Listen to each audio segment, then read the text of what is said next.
পৃথিবীতে এখনো অনেকে জুলুম করছে, এমনকি পৃথিবীতে অনেকে এখনো টার্গেট নিয়ে আছে ভবিষ্যতে জুলুম করবে। এটা আমি বেশি বলে ফেললাম। অনেকে যে জুলুম করবে তার ভাবসাব দেখে বোঝা যাচ্ছে। জালেমরা তো পালিয়েছে, জালেমের পরে 5 তারিখ থেকে আজকের এই 9 তারিখ, 1 মাস 4 দিনে আমরা অনেককে জুলুমের সাথে জড়িত হতে দেখে ফেলেছি। এখন যদি আপনি জুলুম শুরু করেন, থালা হাতে পেলে কি করবেন? সুতরাং আপনি থামেন। যারা জুলুম করছেন তাদের সর্বোচ্চ নেতা বারবার ওখান থেকে ভিডিও বার্তা পাঠাচ্ছে যে থামেন। এ দলের নাম নিয়ে কেউ যদি জুলুম করে, অত্যাচার করে, চিন্তা করে, যে কোনো কাজ করে, এর জন্য দল দায়ী না, সে তার নিজের জন্য দায়ী। এদেশের মানুষ কন্যা নামে যিনি পরিচিত ছিলেন, আমরা দেখেছিলাম, বাতাস একটু ঘুরে গেছে তখনই ভিডিও বার্তা দিয়েছে ছাত্রলীগ এটা আওয়ামী লীগের কোন অঙ্গ সংগঠন না। এত আদর মহব্বত দেখতাম, অথচ বাস্তবতায় একটু বাতাস ঘুরেছে। তাই যদি এই পরিচয় দিয়ে ওরা আমাদের দলের কেউ না, অঙ্গ সংগঠন না, যিনি অলরেডি এখন ঘোষণা দিতে আছে প্রতিদিন কিছু মানুষের কাজ কারবার দেখে, এরপরও যদি আপনি সংশোধন না হন, আপনারও কপালে জালেমদের মতো আগুন লাগবে।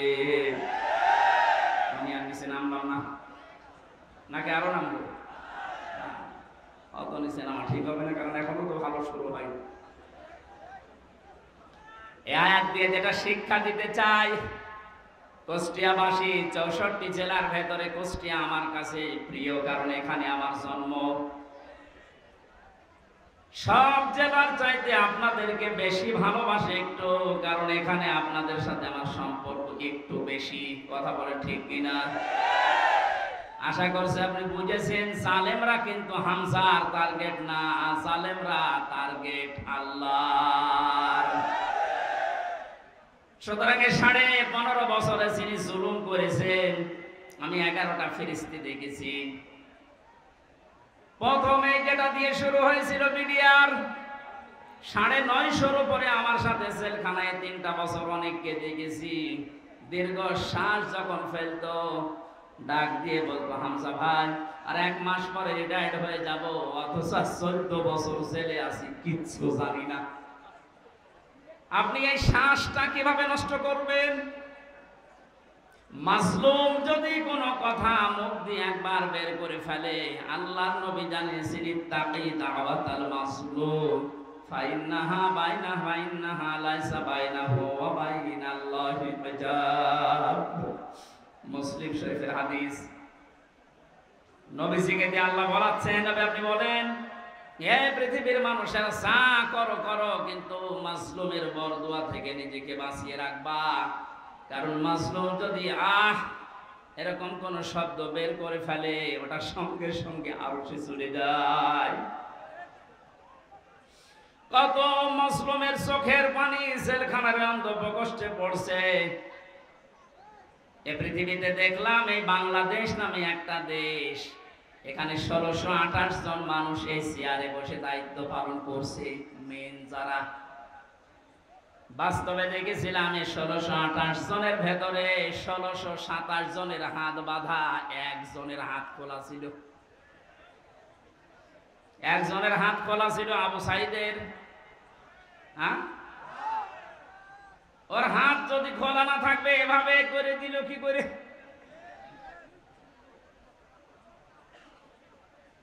হাইকোর্টের বিচারপতি পর্যন্ত যদি বলে যে না, হামজার মামলা, মামুনুল হকের মামলা হবে না, ওপরের নির্দেশ, তোর চেয়ারে বসে থাকার দরকার, কিন্তু ভ্যান চালা। আপনি বলেন, একটা হাইকোর্টের বিচারপতি যদি একথা বলতে পারে, বিচার ব্যবস্থা কিভাবে বাধা ছিল আপনি টের পাচ্ছেন?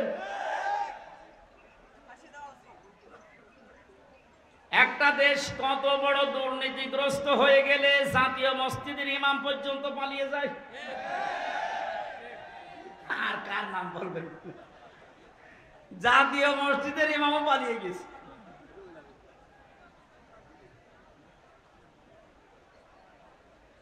কুষ্টিয়াবাসী, আমি আবার বলছি যে মানুষগুলো এই 1628 জন, এদের দোসর যারা সব আল্লাহর মামলার আসামি। বাদী যত বড় হয় মামলা তত কঠিন হয়। আমার মামলায় সরাসরি যেহেতু রাষ্ট্রবাদী ছিল, এজন্য বহু চেষ্টা করার পরও কিছুই হয়নি। এ মামলাটা 31 বার উঠেছে, সিএমএম কোর্ট, জজ কোর্ট, হাইকোর্ট মিলে হবে না। অথচ এই মামলায় যদি সাজাও লাগিয়ে দেয় 3 মাসের বেশি সাজা হয় না। 3টা বছরের ভেতরে এ কঠিন অবস্থায় ফেলে দিয়ে আপনি কি করলেন? বিচার ব্যবস্থাকে একেবারে ধ্বংস করা ফেলা হয়েছিল। আহ্বান জানাবো, এখন যারা দায়িত্বে আছেন, সংস্কার যেহেতু আরম্ভ হয়ে গেছে, আর এই জন্যেই এতগুলো মানুষ জীবন দিয়ে গেল, সুতরাং সকাল আসতে আসতে যেন আমরা শুনি এই 1628টা চেয়ারে নতুন মানুষ এসে বসেছে। নাই তো এরা যতদিন থাকবে ততদিন নতুন নতুন ইস্যু তৈরি করে আবার বিশৃঙ্খলা ঘটাবে। আমাদের চরিত্র এরকমই। আপনি বাস্তবতা দেখেছেন, এরপরও অনেকে জালেমের পক্ষে সাফাই গাচ্ছে, স্ট্যাটাস দেয়, এখনো গোপনে ভিডিও বার্তা পাঠাচ্ছে। আপা আপনি পাল্টাবেন না, আপনি ঘাবড়ায়েন না, আমরা আছি। আপনি ঘাবড়ালে আমরা নরম হয়ে যাই। শয়তান তো দেখেনি, ওই ভিডিওতে যারা দেখলাম, আমার মনে হয় শয়তান যদি আমি দেখতাম তো ওইরকমই টাটকা নির্ভেজাল শয়তান। তো জানা শোনার পরে জালেমের পক্ষে সাফাই গায়, জালেমকে সাহস দেয়। নবীজি জানিয়েছেন, তিরমিজি শরীফের হাদিস, কেউ যদি জেনে শুনে জালেমকে সাপোর্ট দেয়, তার পক্ষ নেয়, তাকে ভালোবাসে, সহযোগিতা করে, ও নবীর উম্মত থেকে বের হয়ে যায়। সুতরাং আপনি নবীর উম্মত থাকবেন না বের হয়ে যাবেন, এখন সিদ্ধান্ত নিন। যেহেতু জালেমদের প্রতি বরদোয়া, জালেমদের প্রতি মামলা কার? ছোটখাটো জালেম যারা আছেন, এখনই তওবা করে ফিরে আসেন। আমার বংশ, আমার বাড়িতে এই যে এবি থানা, আগে সদর থানায় ছিল, এখন এবি থানা, হালসা না আটাবিরাফিটা, বংশের 100 জনের 98 জন আওয়ামী লীগ। ওরা আমার মনে হয় যে শক্ত আওয়ামী লীগ। ওরা বঙ্গবন্ধুকে মনে করতো সেকেন্ড মুভ। 5 তারিখের পরে বিকাল আসতে আসতে আমার কল দিয়ে বলছে, বাবাজি আমরা সব পাল্টিয়ে গেছি। পাল্টিয়ে গেছি মানে এখন আমরা সব জামাত ইসলামী করি। কিসের জামাত? আপনি যা করেছেন এই 15.5 বছর আগে, ওটা শোধ হবে, এরপরে জামাত ইসলাম।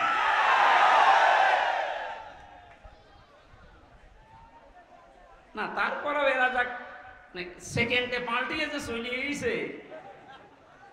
এই জন্য যারা ছোটখাটো জালেম আছেন, হালকা পাতলা, আপনারা আশা করছে ফিরে আসবেন।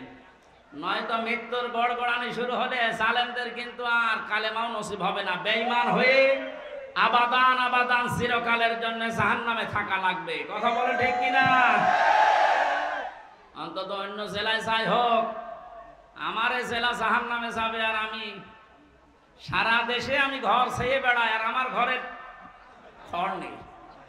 না, এটা করা যাবে না। আমি আহ্বান জানাচ্ছি, আপনাদের বিবেককে কাজে লাগাবেন। জালেমদের পক্ষে আমরা কোনোদিন ছিলাম না, ইনশাল্লাহ সামনে কিয়ামত পর্যন্ত এই বাংলাদেশে জালেমদের পক্ষে আমরা থাকবো না ইনশাল্লাহ।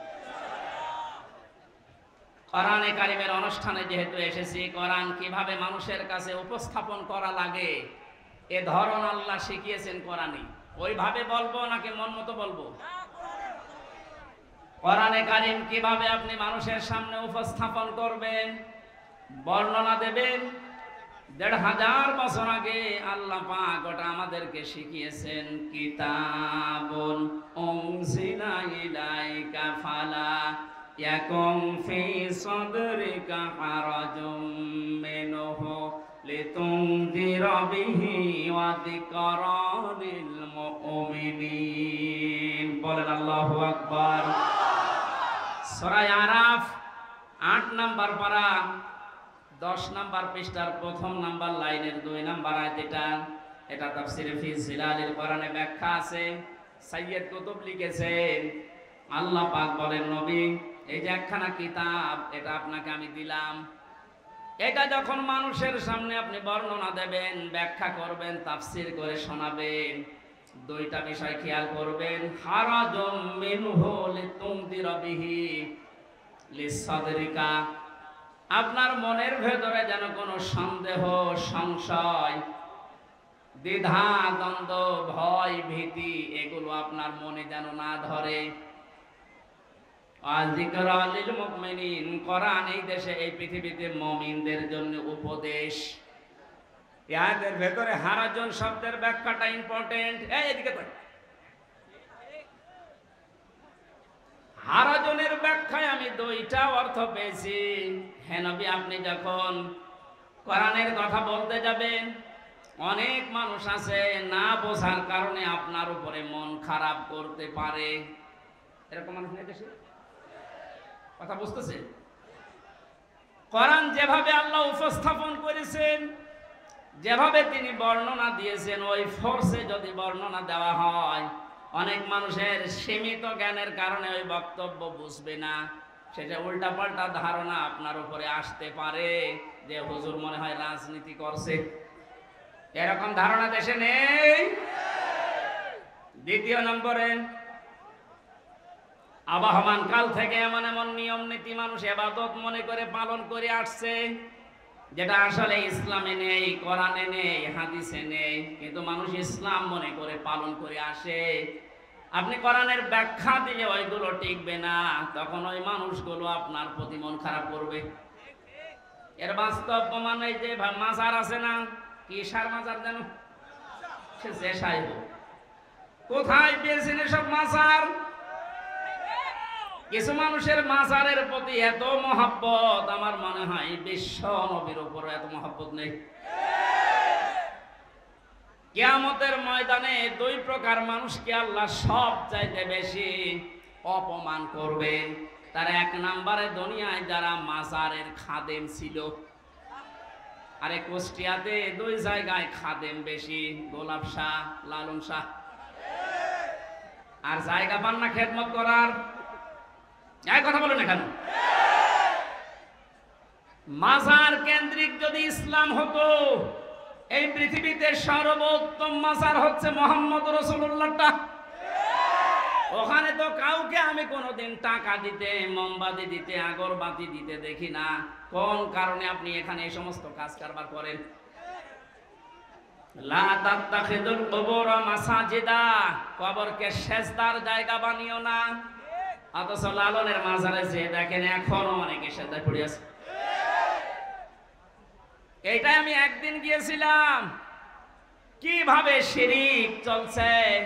কোরআন দিয়ে হাদিস দিয়ে বললে বাংলাদেশে 48,000-এর মাজার, একটাও টিকবে না। আজকে দেখলাম দুইটা মাজার অলরেডি বড় বড়, যেগুলো সবচাইতে বেশি ইনকাম হতো, দেওয়ানবাগি আর ওদিকে 8 রশি ভেঙ্গে গুড়িয়ে দিয়েছে।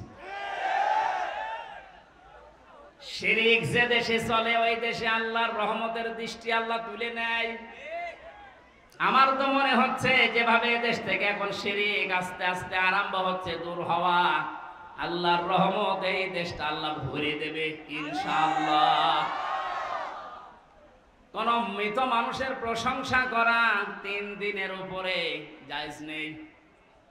ভালো করে শোনে, আমি বানিয়ে বলছি। যত আপনজন হোক, মারা গেলে 3 দিনের পরে আপনি আর শোক পালন করতে পারবেন না। 3 দিন পরে শোক পালন করা জায়েজ নেই কারো কেউ মারা গেলে।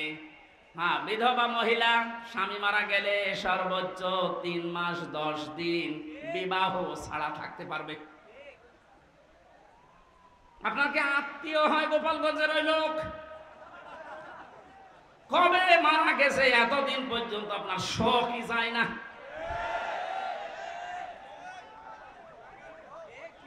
আপনাকে রাগ হয়ে গেল, তাহলে হাদিস কেটে বাদ দিয়ে দিন। আমি তো গোপন করলে আমার সমস্যা হবে, কিয়ামতে আমার জহব্বা কেটে দেবে। কথা বলেন। আমি আপনাকে বাঁচাতে চাচ্ছি, যেহেতু ইবাদত একদিন 2 দিন 5 দিন না, ওয়া'বুদ রাব্বাকা হাত্তা ইয়াতিয়াকাল ইয়াকিন। সূরা হিজরের 99 নম্বর আয়াত 14 নম্বর পারার 6 নম্বর পৃষ্ঠার 5 নম্বর লাইনে আছে। আল্লাহ বলেন ইবাদত করবা 2 দিন 5 দিন না, যতদিন মরণ না আসে ততদিন। এটা যদি একটা ইবাদতের কথা বলছি, শোক পালন করা জায়েজ নেই 3 দিনের উপরে। এটা নিয়ে ইমাম হোসাইন মারা যাওয়ার পরে আজও যারা শোক পালন ছাড়েন না, আপনি ইসলামে নেই। এটা একটা বেদাত। এক কথা বলেন না কেন?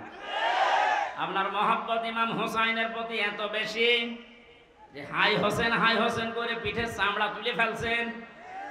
তো ওনার তো আর একটা ভাই ছিল হাসান, উনি মারা গেছে বিষ খেয়ে। একটু বিষ খান তো দেখি। পুরাটা বাটপারি এটা। ইমাম হোসাইনকে নিয়ে যদি এই মানুষগুলো আবেগ দেখি এরা বাটপারের পর্যায়ে পড়ে, পৃথিবীতে ইমাম হোসাইনের পর আর কে এত দামি থাকতে পারে যে তার জন্য আপনাকে বছরে বছরে মাসে মাসে দিনে দিনে শোক পালন করা লাগবে? এটা ইসলাম না। ইসলামের ভেতরে নতুন করে আপনি এটা সংযোজন করেছেন, আপনি বেদাত পন্থী। নবীজি জানিয়েছেন কেউ যদি বেদাত আরম্ভ করে, ইবাদত না অথচ ইবাদত মনে করে পালন করতে বলে, ওই লোকটাকে সালাম দেওয়া পর্যন্ত সাইজ নেই। কত বড় কঠিন কথা দেখেছেন। যারা বেদাত আবিষ্কার করে তাদের সালাম দেওয়া জায়েজ নেই। অথচ এমন হাদিস আমি কোনদিন পড়িনি, পাইনি যে নামাজ পড়ে না তারে সালাম দেওয়া যাবে না। পেয়েছেন? কেউ পেয়েছেন? নেই। রোজা রাখে না তারে সালাম দেওয়া যাবে না, আমি পাইনি। কিন্তু ইসলামের ভেতরে নতুন করে কিছু ঢুকিয়ে কেউ যদি ওইটা ইসলাম মনে করে পালন করে, তারে সালাম দেওয়া জায়েজ নেই। আর এগুলো সব বেশি হয় এই 48,000 দরবারে। এই জন্য শিরিক যখন এই দেশ থেকে বিদায় নিচ্ছে, আল্লাহ রাব্বুল আলামিনের রহমত এই দেশে বৃষ্টির মতো নাজিল হবে ইনশাআল্লাহ। তাই বলে আবার বৃষ্টি শুরু হয়ে গেল না?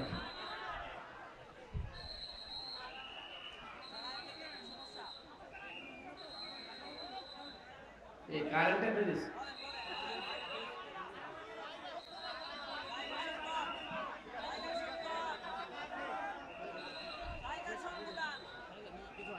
এই সমস্যাটা বলবেন। দেখতে পাচ্ছেন কি করা যাবে? মা এখানে প্রায় 1 কিলোমিটার শুধু মানুষ দেখে আসলাম। 1 কিলোমিটার শুধু মানুষ, পা ফেলার জায়গা নেই। যেখানে আছেন ওইভাবে থাকেন ভাই। আর আপনাদের এই চাইতে আর বড় জায়গা ছিল না? না, কষ্ট হয়ে যাচ্ছে মানুষের। মানুষকে কষ্ট দেওয়া তো ঠিক না। কি করবো? এদের যেভাবে আছেন থাকেন, ওইভাবে থাকেন। না, আমি সব বাদ দিয়ে দিলাম। আমি প্রবেশ করছি কোরআনের তাফসিরে। সূরা মুলক থেকে মাত্র 2টা আয়াত পড়েছি। যেহেতু তাফসিরুল কোরআন মাহফিল লিখে দিয়েছেন, এর হক আদায় করা দরকার। আমরা তাফসির আকারে আরম্ভ করছি ইনশাআল্লাহ। জবান খুলে কোরআনের সোনালী আয়াত এবার পড়েন। আউযু বিল্লাহি মিনাশ শাইতানির রাজিম। বিসমিল্লাহির রহমানির রহিম। তাবারাকাল্লাযী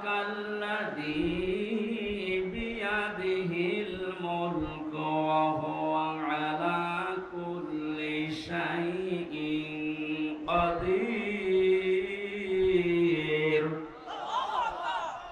সূরা মুলক কোন সূরা? মুলক শব্দের শাব্দিক অর্থ রাজত্ব। মুলক মানে কি?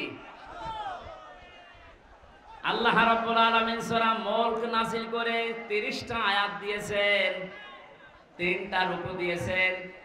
এর প্রথম 2টা আয়াতে আল্লাহ নিজের পরিচয় তুলে ধরছেন, নিজের বড়ত্ব, মহত্ব, আমিত্ব। কারণ আল্লাহ পাক নিজের বড়ত্ব তুলে ধরতে পারে, তাছাড়া দুনিয়ার কোন সৃষ্টি তার নিজের বড়ত্বের পরিচয় তুলে ধরতে পারে না। এই গুণটা শুধুমাত্র আল্লাহর। কারণ অহংকার করা, বড়ত্ব করা এটা আল্লাহর চাদর, ইজার। কেউ যদি অহংকার করে, বড়ত্ব দেখায়, সে যেন আল্লাহর চাদর নিয়ে টানাটানি করে। হাদিসে কুদসি, পৃথিবীর কোন সৃষ্টি যদি আল্লাহর চাদর নিয়ে টান দেয়, আল্লাহ তাকে জমিনে আছাড় দিয়ে অপমান করে। এর বাস্তব প্রমাণ এই 5 তারিখের আগে জালেমরা ধরাকে সারা জ্ঞান করে এমন কোন বিষয় নেই, বিভাগ নেই যেখানে ওরা অহংকার আর তাকাব্বুরি, বড়ত্ব দেখায়নি। আল্লাহ পাক ধরেছেন এমন কায়দায়, ওয়ালাহুম আযাবুম মুহিন। আল্লাহ বলেন, জালেমদেরকে যখন আমি ধরি, এই মানুষগুলোকে অপমানজনক শাস্তির একেবারে নিম্নে পৌঁছিয়ে দেই। কত বড় অপমান আল্লাহ করেছে এই কালামানিককে, ওর বিসি পর্যন্ত উড়ে গেছে। আর কি দেখাবে আল্লাহ? যেদিন ওর বিসি উড়ে যায়, সেই দিন আমি শুকরিয়া আদায় করেছি, মাবুদ, এই লোকটা বিচার ব্যবস্থায় থাকতে যত অবিচার করেছে, তো মানুষ ছিল না, একটা টাটকা জানোয়ার ছিল।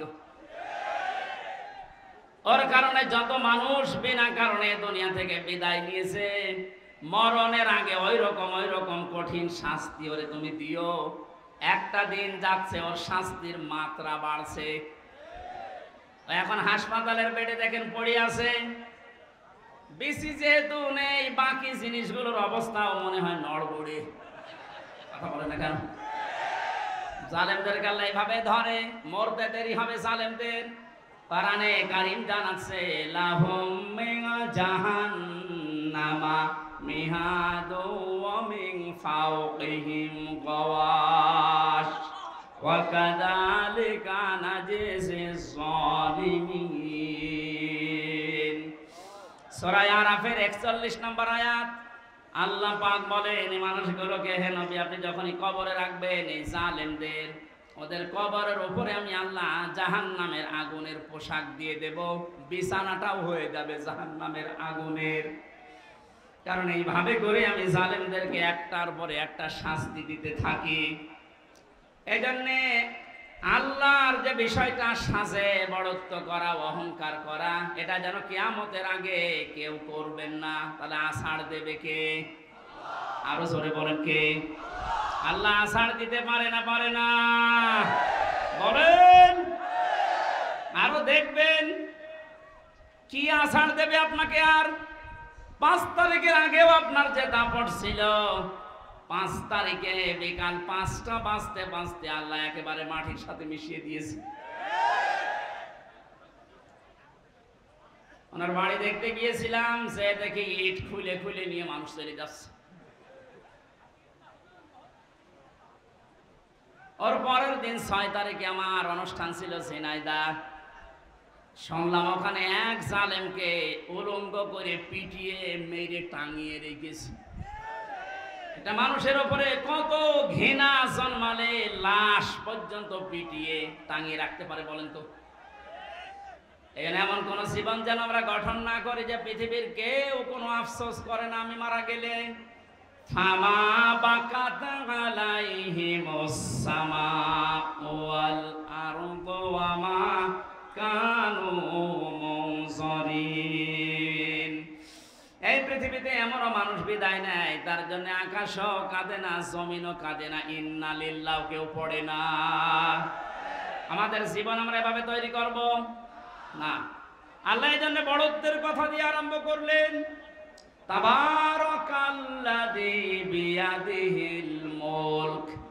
আল্লাহ বলেন বড়ত্ব বরকতময়, সম্পদশালী, শক্তিশালী, সব কিছু আমি আল্লাহর কুদরতি হাতের ভেতরে। ওয়া আলা কুল্লি শাইইন কাদির। সব কিছুর উপরে একচ্ছত্র ক্ষমতা আমি আল্লাহর, আর কারণে এই বিশ্বাসটা যার ভেতরে যত বেশি জন্ম নেবে, সে তত বেশি বিনয়ী হবে। আর এই বিশ্বাস যার ভেতরে যত বেশি কম থাকবে, ওই মানুষগুলো তত উগ্র হবে। কথা বলেন ঠিক কিনা? আল্লাহ আমাদের এই বিশ্বাসটা যেন হযরত ওমরের মতো ভরপুর করে দেন, বলেন আমিন। তাবারাকা শব্দটা দিয়ে আল্লাহ আরম্ভ করলেন কেন? মানুষ যে সমস্ত বিষয়ে আল্লাহকে দোষ দিতে পারে, সমস্ত দুর্বলতা, অক্ষমতা, দোষ, যত রকমের আয়েব আছে সব থেকে আমার আল্লাহ নিজে মুক্ত, পবিত্র। এজন্য তাবারাকা দিয়ে তিনি আরম্ভ করেছেন আয়াতটা। আল্লাহ নিজের পরিচয়, বড়ত্বের কথাগুলো মানুষকে শোনাচ্ছিলেন। হঠাৎ করে আলোচনার ধরন পাল্টিয়ে ফেলেছেন। এবার আল্লাহ আরম্ভ করলেন মানুষের জীবন সংক্রান্ত বিষয় নিয়ে। আল্লাযী খালাকাল মাউতা ওয়াল হায়াতা লিয়াবলুয়াকুম আইয়ুকুম আহসানু আমালা ওয়া হুয়াল আজিজুল গফুর। রব্বুল আলামিন বলেন, তিনি সে আল্লাহ এতক্ষণ যার বড়ত্বের, মহত্বের, বিশালত্বের কথা শুনছিলে, যেটা বলে কোনোদিন কিয়ামতের আগে আর শেষ করা যাবে না। এত বড় আল্লাহ, সব দিকে তার ক্ষমতা আছে, চলছে, চলবে ইলা ইয়াউমিল কিয়ামা, কিয়ামত পর্যন্ত। এবার আল্লাহ আস্তে করে আলোচনার ধরন পাল্টিয়ে তিনি বললেন, তিনি সে আল্লাহ যিনি তোমাদের মউত আর হায়াত বানিয়েছেন, যেন তিনি পরীক্ষা করতে পারেন তোমাদেরকে, তোমাদের ভেতরে কে সবচাইতে বেশি ভালো কাজ করে তার কাছে যেতে পারে। ওয়াল আজিজুল গফুর, তিনি হচ্ছেন আজিজ এবং গফুর। এই ছিল বাংলা অর্থ। এবার আসেন আমরা ব্যাখ্যার দিকে যাচ্ছি। আল্লাহ বানিয়েছেন সর্বপ্রথম মানুষের মউত, তারপরে হায়াত। আল্লাহ হায়াত না বলে আগে মউতের কথা কেন দিলেন? মুফাসসির লিখেছেন তাফসিরে, মানুষকে আল্লাহ এটা স্মরণ করাতে চেয়েছেন, পৃথিবীর মানুষেরা তুমি যত উপরে ওঠো না কেন, একটা সব সময় মনে করবা, স্মরণ রাখবা যে তোমার মরা লাগবে। এখানে আল্লাযী খালাকাল মাউতা দিয়েছেন। 2 নম্বরে ওয়াল হায়াতা, তোমাদের হায়াত আমি আল্লাহ বানিয়েছি। তাফসিরে মুফাসসির দিয়েছেন হায়াত প্রধানত 5 প্রকার। কয় প্রকার? 1 নম্বরে আমরা একটা হায়াতে ছিলাম, আলমে আরওয়ার হায়াতে, এই জগতে আমরা বসবাস করেছি। ওখান থেকে আল্লাহ আমাদেরকে পাঠিয়েছেন আলমে বুতুন, মায়ের পেটের জগতে। এরপরে আমাদেরকে এখানে দিয়েছেন আলমে দুনিয়া, এই পৃথিবীর জগতে। একটা জায়গায় নিয়ে যাবেন আলমে বারসাখ, কবরের জগতে। এরপরে সর্বশেষ একটা জগৎ আরম্ভ হচ্ছে, শুরু হবে, শেষ হবে না, আলমে আখিরাত। মওত আল্লাহ আগে দিয়েছেন স্মরণ করাতে, যে বান্দা চাই করো মরা লাগবে। হায়াত আল্লাহ 5 প্রকার বানিয়ে 2টা আমাদের থেকে বিদায় নিয়েছে, সামনে 2টা আছে, আমরা মাঝখানেরটায় আছি। এখান থেকে বোঝা যায় সামনে পেছনে যেহেতু 2টা চলে গেছে, সামনের 2টা হায়াত আমাদের কাছে মাস্ট বি, বারজাখ আর আখিরাত আসবে। কথা বলে ঠিক কিনা? যেহেতু মাঝেরটায় আছে, এ জগতের কাজ হচ্ছে লিয়াবলুয়াকুম, তিনি তোমাদেরকে পরীক্ষা করতে চান। আইয়ুকুম আহসানু আমালা, তোমাদের ভেতরে সবচেয়ে বেশি ভালো কাজ করে কে আসতে পারে। কুষ্টিয়াবাসী খুব খেয়াল করেন আল্লাহর এই কথাকে। তিনি কিন্তু বেশি বেশি কাজ চাননি, তিনি চেয়েছিলেন ভালো কাজ। কি কাজ?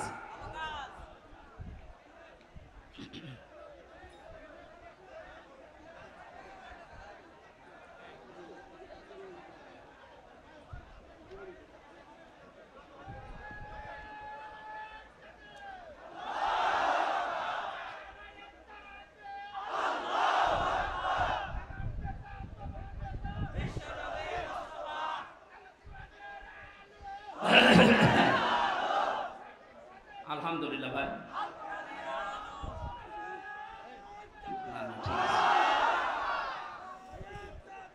কুষ্টিয়াবাসী একটু খেয়াল করেন তো, তাফসীর মাহফিলে তাফসীর শোনার জন্য মন দিয়ে যারা বসে আছেন, 2টা জগৎ চলে গেছে অলরেডি, আর একটা জগৎ 2টার সামনে আছে। মাঝখানেরটায় আল্লাহ যেটা দিলেন আহসানু আমালা, আল্লাহ বেশি কাজ চান না, তাহলে আকসারু আমালা দিতেন। আল্লাহ দিয়েছেন আহসানু, ইসমে তাফসীর, আমি সবচেয়ে ভালো কাজটা চাই, বেশি কাজ চাই না। বাস্তবে আয়াতের পুরা উল্টা। এই 15.5 বছরে আপনি দেখেছেন বহু কাজের হাতে দিয়েছে, কিন্তু কোন কাজগুলো ভালো হয়নি। কুষ্টিয়ার মেডিকেল কলেজের দিকে তাকান, হওয়ার আগে ভেঙে পড়ে গেছে। এটা বানিয়ে বললাম? আমি জেলখানায় থাকতে যুগান্তর পত্রিকায় যেই দিন দেখেছি যে বানানোর আগে, উদ্বোধনের আগে পড়ে ভেঙে গেছে। আপনার অত বড় কাজের আঞ্জাম দেওয়া কি দরকার? কাজটা ভালো করে করেন। আল্লাহ বেশি কাজ চান না। আল্লাহ কি চান? আরো জোরে বলেন। কাজটা ভালো হওয়ার জন্য দুইটা শর্ত। 1 নম্বরে দেখা লাগবে ওর ভেতর আল্লাহর বিধান আছে কিনা। 2 নম্বরে দেখতে হবে বিশ্ব নবীর জীবনে এরকম কাজ ছিল কিনা। এখন যদি বলেন নবীজির জীবনে হাসপাতাল বানানো ছিল, হ্যাঁ ছিল। বিশ্ব নবী মুহাম্মদুর রাসূলুল্লাহ মানবতার সেবায় যে কাজগুলো করেছিলেন ওই জামানায়, আপনি তার জীবনীতে দেখবেন। এই যে মিডিয়ার কথা এসেছে আজকে আসার সময় বলছিল, এজন্য মনে পড়ছে আমি বলছি। অনেক মানুষ এখনো পর্যন্ত ফতোয়াবাজি করছে যে নবীজির যুগে যে মিডিয়া, এই টেলিভিশন, এই পর্দা ছিল না। এই প্রযুক্তি যারা ব্যবহার করছে এরা হারাম কাজে আছে। একটা ভ্রান্ত ধারণা এটা। আল্লাহর নবী মুহাম্মদুর রাসূলুল্লাহর জামানায় এই মিডিয়া ছিল, কিন্তু সিস্টেম এভাবে ছিল না। আপনি সিরাত ইবনে হিশাম দেখেন, সিরাত বিশ্বকোষ দেখেন, আর রাহিকুল মাখতুমের ভেতরে আছে। আর ওই জামানার সর্বোচ্চ প্রজেক্টর ছিল, প্রযুক্তি ছিল লাল কাপড়। কেউ যদি বিপদে পড়তেন পাহাড়ের উপরে উঠে লাল কাপড় তিনি উড়িয়ে দিতেন। সব পাহাড়ের পাদদেশে এসে জিজ্ঞাসা করত কি হয়েছে। এই যে লাল কাপড় উড়িয়ে দেওয়া, এই প্রযুক্তি এটা কাফেরদের তৈরি করা, আবহমান কাল থেকে হয়ে আসছিল। আল্লাহর নবী লাল কাপড় একবার উড়িয়ে দিলেন, পাহাড়ের পাদদেশে এলাকার কুরাইশেরা সব এসে জড়ো হয়ে গেছে। ডাক দিয়ে বলে, ইয়া মুহাম্মদ, কোন বিপদ? নবীজি বললেন, হ্যাঁ বিপদ।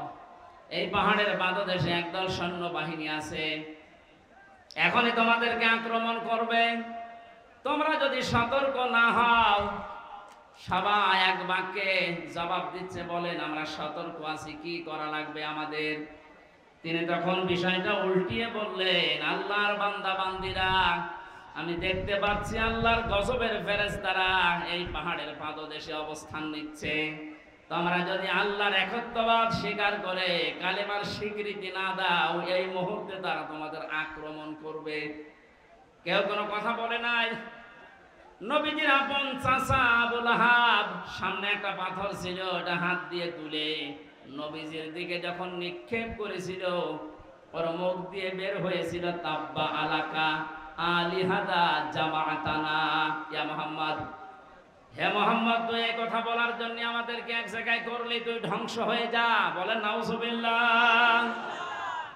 এই যে ঘটনাটা 2-1 মিনিটে বললাম, আমি কি শিক্ষা পেলাম এখান থেকে? এই যে লাল কাপড় উড়িয়ে দেওয়া, এটা কাফেরদের তৈরি প্রযুক্তি। কথা বলে না কেন? নবীজি যে এটা ব্যবহার করেছিলেন ইসলাম প্রচার করার জন্য, না ইসলাম ধ্বংস করার জন্য? আজ এই মিডিয়াগুলো যদি ইসলাম প্রচারের জন্য ব্যবহার করা হয় 100% জায়েজ। এটা যদি ইসলাম ধ্বংস করার জন্য ব্যবহার করা হয় এটা 100% হারাম। হ্যাঁ, এখানে একটা মাসলা আছে। পুরুষের জন্য যে সতরটা, এতটুকু আপনার জন্য এই টেলিভিশনে হোক, বাইরে হোক, পর্দায় হোক, জায়েজ আছে। ইমাম আবু হানিফা রাহমাতুল্লাহ আলাইহির মত অনুযায়ী একটা পুরুষের মুখমণ্ডল, হাতের কবজি, পায়ের পাতা এতটুকু বাদ দিয়ে পুরা শরীর যদি ঢাকা রাখে, তাহলে একটা মহিলার সামনে আসলে আপনার গুনাহ নেই। আমি আবার বলছি মাসলাটা, একটা মেয়ে লোক যদি নিজের মুখমণ্ডল, হাতের কবজি, পায়ের পাতা খোলা রেখে চলাফেরা করে, দেখাশোনা করে, জায়েজ আছে, এর দিকে তাকানো জায়েজ আছে। কিন্তু যদি খাস পর্দা করতে চায়, হাত মোজা, পা মোজা দিয়ে মুখ ঢেকে শুধু চোখ দুটো বের করে, এটা সর্বোত্তম। কিন্তু বাস্তবতায় যদিও কর্মজীবনে সে বাইরে যেতে চায়, হাতের কবজি, মুখমণ্ডল, পায়ের পাতা খোলা রেখে ও কাজ কারবার করতে পারবে। এটা যদি আপনি সামনে দেখুন যেমন জায়েজ আছে, এ পর্দায় দেখলেও সেরকম জায়েজ আছে। এবার আসেন পুরুষেরটা। আল্লাহর নবী জানিয়েছেন একটা পুরুষের সতর হচ্ছে মা নাভি থেকে শুরু করে হাঁটু পর্যন্ত। এটা যদি ঢাকা রাখে, বাকি শরীরে কাপড় চোপড় নেই, তার দিকে তাকানো জায়েজ আছে না নেই? 100% জায়েজ আছে, কারণ সতর ঢাকা আছে। আমরা যেটা নিয়ে এসেছিলাম এই যে আহসানু আমালা, এই শব্দটার ব্যাখ্যা করতে গিয়ে আমি পেয়েছি আল্লাহ যেহেতু বেশি বেশি কাজ চাননি কোরআনে, ভালো কাজ চেয়েছেন। এখান থেকে একটা মাসলা আমি বের করেছি। পৃথিবীতে আমরা একটা বিষয় এখনো পর্যন্ত মনে হয় ক্লিয়ার না, মিজানের পাল্লা। শোনেননি নাম? মিজানের পাল্লা নাম শুনেছেন? এই জিনিস দিয়ে কি করে? আমল মাপে। কি মাপে? আরো জোরে বলেন। এখানে অধ্যাপক বসে আছে, অ্যাডভোকেট বসে আছে, আলেমরা বসে আছে। এই বিষয়টা ক্লিয়ার করব আজকে ইনশাআল্লাহ।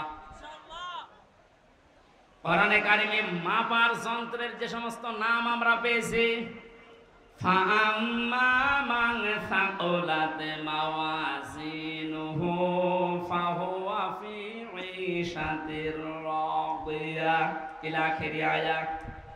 আল্লাহ পাক বলেন কোন মানুষের সেকাল, ওজন, এটা মাপ দেওয়া হবে যেটা দিয়ে। এটা যদি ভারী হয়, ওজন যদি বেশি হয়, তাকে সন্তোষজনক জীবন, তার মানে জান্নাতে তাকে পৌঁছিয়ে দেওয়া হবে। আমাদের দেশ, বিশেষ করে আমি বহু দেশ থেকে এই তথ্যটা পাওয়ার চেষ্টা চালিয়েছি। বাংলাদেশ, ভারত, পাকিস্তান, এই তিনটা দেশে একটু সমস্যাটা বেশি এই যে মাপটা নিয়ে। আমরা মনে করি কিয়ামতের ময়দানে আল্লাহ মিজানের পাল্লায় আমাদেরকে ওজন দেবেন। আমাদের ওজনটা দেবেন কি বলেন তো? আমল। বলেন না কেন? আরো জোরে বলেন, আর একবার বলেন। আমল। আমল এটা আরবি শব্দ, বাংলা কাজ। আমল মানে কি? এ পর্যন্ত বুঝেছেন কিনা বলেন? আমল মানে কি?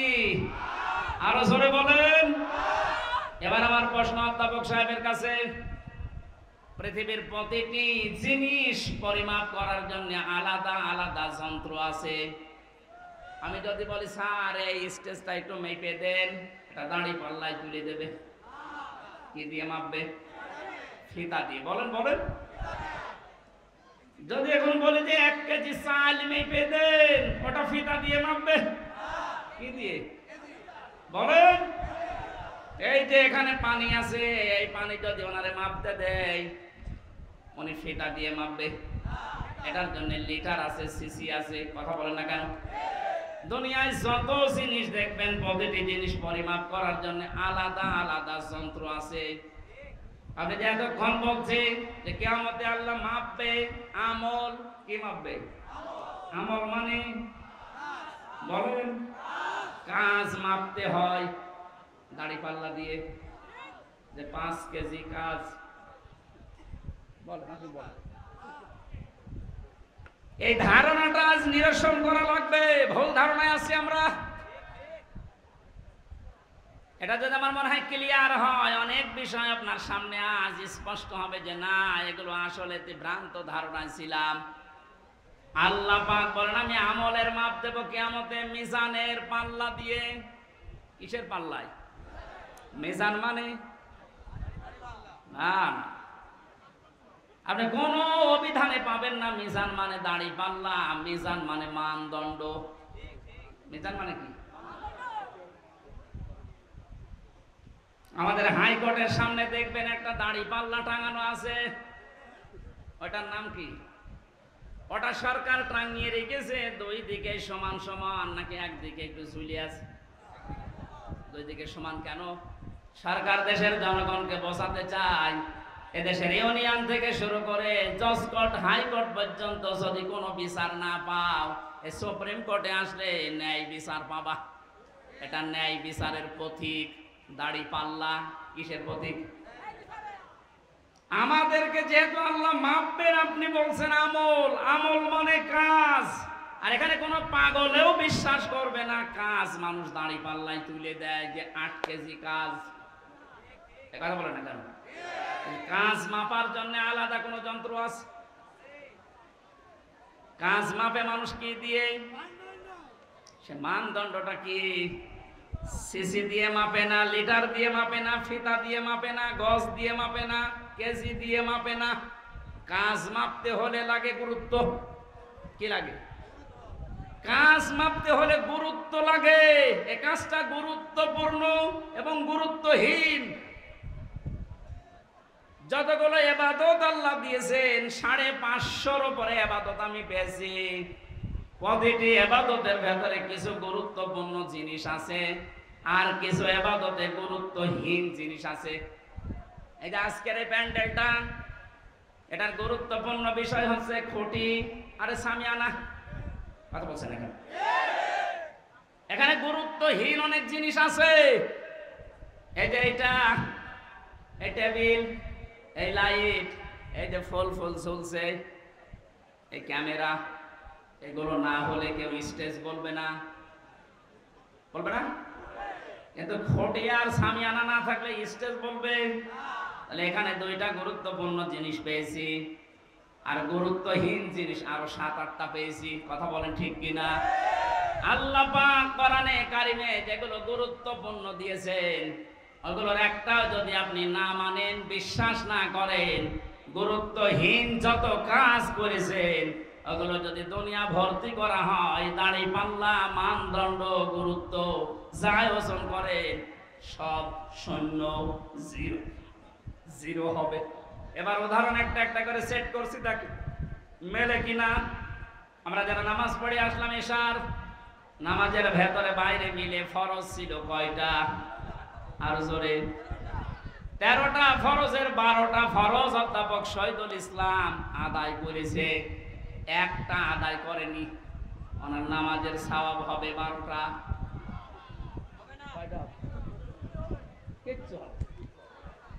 13টা ফরজের যদি একটা বাদ দিয়েছে, উনি যদি বলেন না আমি তো 12টা আদায় করেছি, অন্তত 12টা সওয়াব দেন, হবে? কি হবে? জিরো, শূন্য, কিচ্ছু হবে না। এটা যেমন মেনে নিলেন যে হ্যাঁ এটা ঠিক আছে, আপনার বাস্তবতার সাথে কিন্তু এটা মিলছে না। আমি 12টা আদায় করলাম, একটা করি নাই, আমার 12টা সওয়াব দেন। আপনি এখানে জোর করতে পারবেন আল্লাহর সাথে? বলেন। কারণ গুরুত্বপূর্ণ জিনিস, খুঁটি না থাকলেও এটা স্টেজ না, এ সামিয়ানা না থাকলেও স্টেজ না। হ্যাঁ, ওয়াজিব আছে, যেটা যদি কেউ ভুল করে 1-2টা তাহলে তারা জরিমানা দেওয়া লাগে, সসেজদা দেওয়া লাগে, এটা দিলে আবার পূর্ণ হয়ে যায়। কিন্তু যেটা খুঁটি আর সামিয়ানা, এটা যদি আপনার জীবনে না থাকে কেউ এটাকে স্টেজ বলবে না। কিন্তু সার কাপ না থাকলে স্টেজ বলবে না, এটা না থাকলে স্টেজ বলবে না। এক কথা বলেন। এখান থেকে আপনি মাপেন জীবনে গুরুত্বপূর্ণ কাজ আল্লাহ এই কোরআনে দিয়েছেন 500। একটা নামাজ, একটা রোজা, একটা হজ, একটা যাকাত, এভাবে 500টা আপনি একটা একটা করে কোরআন থেকে বের করেন। এর ভেতরে দেখবেন একটা আছে, এই পৃথিবীতে আল্লাহর দিন কায়েম করা লাগবে। নামাজ পড়া যদি আপনার কাছে রাজনীতি মনে না হয়, রোজা রাখা যদি রাজনীতি মনে না হয়, দিন কায়েমের কথা যারা বলে এটা রাজনীতি যদি মনে হয়, আপনার একটা খুঁটি বাদ চলে গেছে। আর আপনি আবার মাপ দেন তো দেখি আপনি কয়টা সওয়াব পান। আপনি আমল মাপতে এসেছেন, ও মনে করে মিজানের পাল্লা মানে দাড়ি পাল্লা, এদিকে 10 কেজি সওয়াব তুলে দেব, এদিকে 8 কেজি গোনা তুলে দেব, মাঝখান থেকে 2 কেজি বেশি। এক লোক শুনেছিল যে কোরবানির পশমে পশমে সওয়াব হয়, ওর সমর্থ ছিল না, গরু চুরি করে এনে কোরবানি। ইমাম সাহেব তাহাজ্জুদের নামাজ পড়তে উঠে দেখছে গরু নিয়ে যাচ্ছে, এই কোথায় পেলি? চুরি করে নিয়ে যাচ্ছে। কি হবে? কোরবানি দেব। কোরবানি দেবে তাও চুরি করে। বেশি চিল্লাবেন না, আপনার ফতোয়া আমি পালন করছি। গত সময় আপনি বললেন যে কোরবানি দিলে এরকম এরকম সওয়াব হয়, প্রতি পশমে পশমে নাকি। আমার তো উপায় নেই, সামর্থ্য নেই, করব কি? সওয়াব থেকে বঞ্চিত হতে পারবো না। চুরি করে নিয়ে আসলাম গরু, কালকে সকালে কোরবানি জবাই করব। চুরি করলে গোনা হয় আমিও জানি, এই যে কোরবানি দেব সওয়াব হবে, পশমে পশমে নাকি হবে। সওয়াব আর গোনা যদি কাটাকাটি হয়ে যায়, মাঝখানে গোশত খাবো পাও। বাংলাদেশে অনেক মানুষের চিন্তা চেতনা এখন এইরকম। 500টা ফরজ বিধান আমল, এর 499টা করে, আর একটা কথা শুনলে তখন জঙ্গি, জিহাদ, রাজাকার উল্টাপাল্টা নাম দেয়। মানে যদি 12টা ফরজ আদায় করে একটা আদায় না করে সওয়াব না হয়, জিরো হয়, শূন্য হয়, আপনার জীবনের আমল আল্লাহ যেদিন মাপ দেবে, গুরুত্বের ভিত্তিতে গুরুত্বপূর্ণ কাজ করেননি, গুরুত্বহীন কাজ করে ভরে রেখেছেন, আপনিও জিরো হবেন, শূন্য হবেন। আল্লাহ ভালো কাজ দেখতে চেয়েছেন, আর ভালো কাজে 500-র উপরে দুনিয়ায় আর নেই।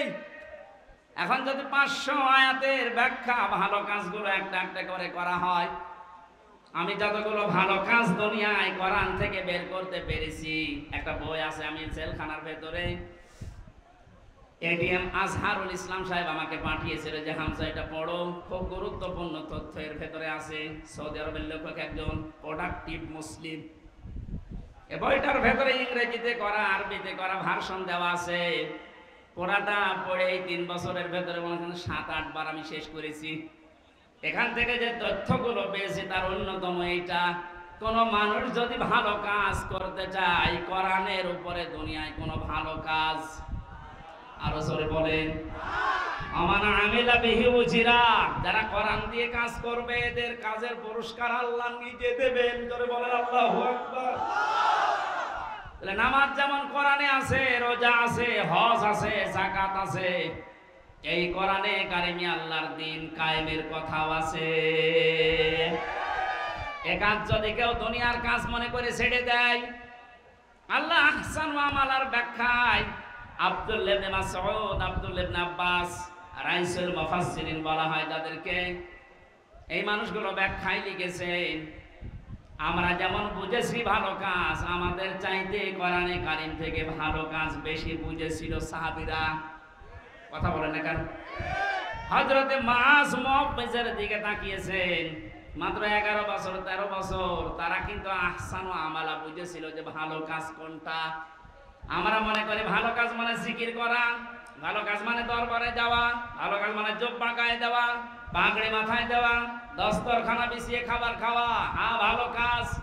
কিন্তু সব চাইতে ভালো কাজ আল্লাহর কাছে কোনটা, এটা আমাদের চাইতে ভালো বুঝেছিল সাহাবীরা। এই বলেন না কেন? বলেন, আরেকবার বলেন। তাকান তাদের দিকে, কি বুঝেছিল তারা? এতটুকু বয়সে আল্লাহর দ্বীন কায়েমের জন্য নিজের হাঁটুর উপরে, পায়ের গোড়মোড়ের উপরে ভর করে উঁচা হয়েছে, যেন আমি জিহাদের ময়দান থেকে বাদ না পড়ি।